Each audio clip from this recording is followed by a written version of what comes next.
नमस्कार दर्शकों, स्वागत है आपका हमारे YouTube चैनल पे। आज की वीडियो में हम बात करेंगे मकर राशि के लिए 2025 से आपकी स्ट्रैटेजी क्या होनी चाहिए।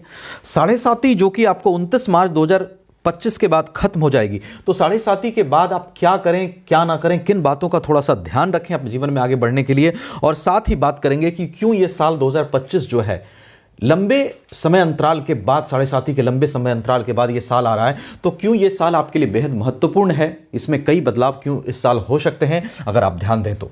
इन सब बातों पे आपके लिए डिटेल में चर्चा करेंगे और कम समय में कोशिश करूंगा आपको बहुत अच्छी जानकारी देने की। वीडियो बहुत इंपॉर्टेंट रहेगी, लास्ट तक देखिएगा।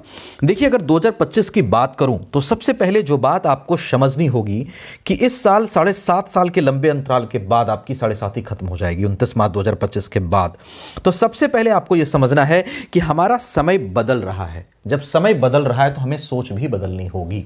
कहने का मतलब 7.5 ईयर्स जो ये गुजरा है, जिस मेंटेलिटी के साथ, थॉट के साथ जीवन आपका गया है, उससे आपको बाहर निकलना है। अपनी सोच को आपको बदलनी होगी। मीन्स आपको नेगेटिव थॉट से बाहर आना होगा कि मेरे साथ बहुत बुरा हुआ, अब हम कैसे आगे बढ़ सकते हैं। नहीं, इन सब नेगेटिव थॉट से बाहर आना होगा कि जब मेरा समय पॉजिटिव होने की ओर बढ़ रहा है, साढ़े साती हमको खत्म हुई है शनि की, तो हमें भी पॉजिटिव होना है। तो नेगेटिव थॉट से पूरी तरह से बाहर आना है और अपनी बेहतरी के लिए काम करना है। आगे के लिए सोचना है कि आगे अब क्या करना है। जो पीछे हो चुका 7.5 ईयर्स, उसको माइंड से निकालना है, क्योंकि आप 2019, 20, 12, 15, 16, 17, 18 इसको वापस नहीं कर सकते हैं। ये वापस नहीं आएगा। लेकिन आने वाला समय 2025, 26, 27 ये आपका है।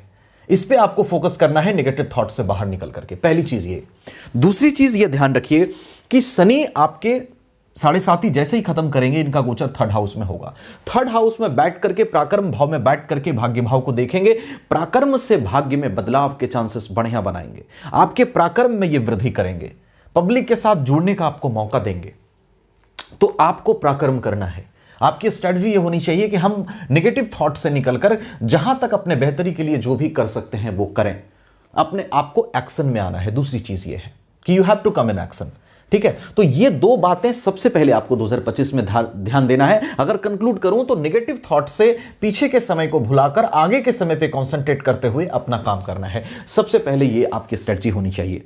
दूसरी चीज देखिए, जो परिवर्तन महत्वपूर्ण हो रहा है वो 29 मार्च 2025 के बाद साढ़े साती खत्म होगी। तो दूसरी चीज, साढ़े साती के खत्म होने के बाद आपको क्या करना है क्या नहीं करना है, थोड़ा सा ध्यान से समझिएगा। इसको फोकस करके मैं इस पे बात करूंगा। तो जब साढ़े साती आपको खत्म हो जाएगी तो सबसे पहले जो चीज करनी है कि जो भी ज्ञान और मैच्योरिटी शनि ने आपको दी है, उसका आपको बेहतर इस्तेमाल करना है। क्या इस्तेमाल करना है? पहली चीज ये समझिएगा, क्या मैच्योरिटी, क्या ज्ञान आपको शनि ने दी। सबसे पहली चीज, आपको संघर्षों के बीच इन्होंने जीना सिखा दिया। इतना तपा दिया, इतना संघर्ष शनि साढ़े साती में शनि करा देते हैं कि अगर उसके बाद जीवन में थोड़ी बहुत विपरीत परिस्थितियां आती हैं तो इंसान को कोई फर्क नहीं पड़ता। तो पहली चीज, आपको उस चीज को एक्सेप्ट करना है कि जीवन है तो थोड़ा बहुत आगे पीछे चीजें होगी, थोड़ी बहुत विपरीत परिस्थितियां रहेगी, हमको उसके बीच काम करना है, उसके बीच आगे बढ़ना है, क्योंकि ऑलरेडी आपको बहुत स्ट्रगल दे चुके हैं। तो पहला चीज तो शनि ये सिखा दिया जिसको आपको समझना है। दूसरी चीज, शनि ने रिश्तों के प्रति आपको सेलेक्टिव बना दिया। आप कमेंट सेक्शन में लिखिएगा ये सच है कि नहीं। रिश्तों के प्रति आपको सेलेक्टिव बना दिया। आपको सबसे पहले चीज तो यह दिखा दिया कि जितने भी लोग तुमसे जुड़े हैं उसमें कौन है जो वास्तव में तुमसे प्रेम करते हैं, वो कौन है जो तुमसे प्रेम नहीं करते, एक्चुअल में अपना पराया कौन है वो दिखाया। और दूसरी चीज, इंसान को पहचानने की भी शक्ति दे दी। तो ये दो चीज आपको इस्तेमाल करना है। आपको सेलेक्टिव होना है अब रिश्तों के प्रति, किनको जीवन में रखना है, किनको जीवन में नहीं रखना है, इसका ज्ञान आपको है। उस पर बेहतर ढंग से काम कीजिए। और लोगों को पहचानने की शक्ति भी डेवलप हुई है, तो निश्चित रूप से लोगों को पहचान करके ही अब डील कीजिए। वो ज्ञान आपको अपना भूलना नहीं है, वो मैच्योरिटी, अपना ज्ञान अपना इस्तेमाल करना है जीवन में। और एक चीज कहूं इन रिश्तों को लेकर के, जो क्लोजेस्ट वन है, जिनके बिना जिंदगी नहीं चल सकती, अगर संभव हो तो क्लोजेस्ट वन से अपने रिश्ते अच्छे कर लें। जो कि कई बार शनि साढ़े साती में जो बहुत क्लोज होते हैं उनसे भी शनि रिश्ते खराब कर देते हैं।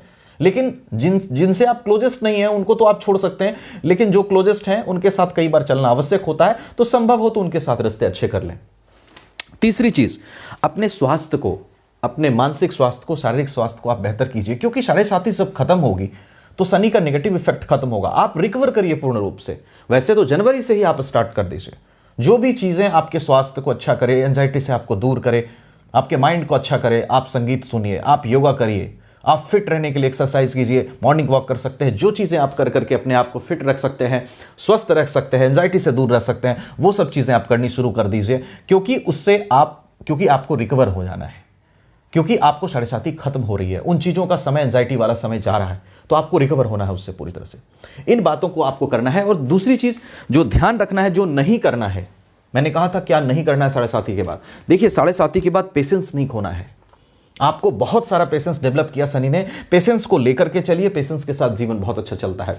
दूसरी चीज क्या है, क्योंकि जीवन है तो अप्स एंड डाउन थोड़ा बहुत तो रहता है, तो पेशेंस अपना नहीं खोना है। दूसरी चीज जो नहीं करना है, लोगों पे इजीली ट्रस्ट नहीं करना है, लोगों को सोच समझ कर ही लोगों पर विश्वास कीजिए, सोच समझ के ही लोगों के साथ डील कीजिए, जो ज्ञान आपको शनि ने दिया।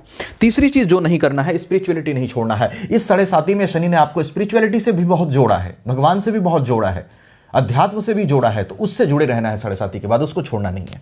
तो ये चीजें आप नहीं करिएगा, ठीक है। कोशिश कीजिएगा जो मैं बोला उस पे चलने की।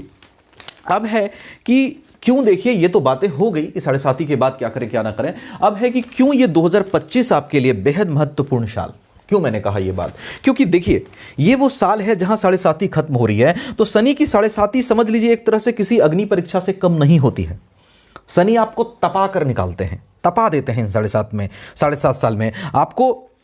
उसके बाद आपके पास मौका होता है, क्या मौका होता है, साढ़े साथी में तपने के बाद आपके पास मौका होता है कि आप डिप्रेशन, एंजाइटी से अब बाहर निकलिए, क्योंकि शनि अपने नेगेटिव इफेक्ट को छोड़ रहे हैं। अपने रिश्तों में आप सुधार करिए, जीवन में आप आगे बढ़िए, उसके साथ साथ अपने स्वास्थ्य को अच्छा करिए। इन सब चीजों का मौका आपके पास आ जाता है जैसे ही साढ़े साथी खत्म होती है। और ये सारे मौके साढ़े साथी खत्म होते ही 2025 में आपके पास आ रहे हैं। तो आपको इस मौके का लाभ उठाना है और लाभ उठा करके इन सब चीजों पे वर्क करना है, अपने जीवन को बेहतर से बेहतर करने की कोशिश करनी है, ठीक है। इसलिए ये साल, और अगर आप इन चीजों पे अमल करते हैं तो निश्चित रूप से साढ़े साथी के बाद कई सारे बदलाव के चांसेस अपने आप बन जाते हैं, क्योंकि आपके पास मैच्योरिटी होती है, नॉलेज होती है। शनि अपना नेगेटिव इफेक्ट छोड़ते हैं, फिर शनि भी कई बार साढ़े साथी के बाद अच्छा खासा इंसान का साथ देते हुए भी देखे जाते हैं। तो अगर आपकी कुंडली में पोजीशन अच्छी है, क्योंकि ये सिर्फ इस पर तो निर्भर नहीं करेगा, आपकी कुंडली में भी इसके साथ साथ महादशा किसकी चल रही है, अंतरदशा किसकी चल रही है, कुंडली में बाकी सभी ग्रहों की स्थिति क्या है, उस पर भी एक बार विचार कर लीजिएगा। अगर आप हमसे एनालिसिस कराना चाहें, आपको व्हाट्सएप नंबर मिलेगा, वहां पर आप एनालिसिस कांटेक्ट कर सकते हैं मेरे से, वीडियो डिस्क्रिप्शन में मिलेगा।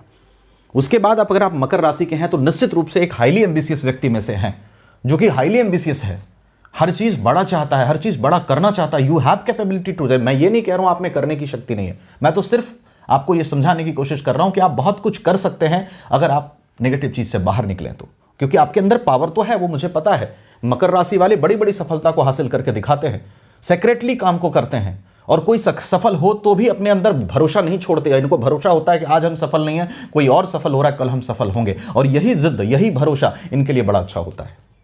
तो उस चीज पर आप अमल करिएगा और काम करिएगा। और जैसा मैंने बताया, एक बार कुंडली एनालिसिस भी जरूर कराइएगा। अगर आप प्रॉब्लम में हैं, आप हमसे कांटेक्ट कर सकते हैं, नहीं भी हैं तो भी दिखा सकते हैं।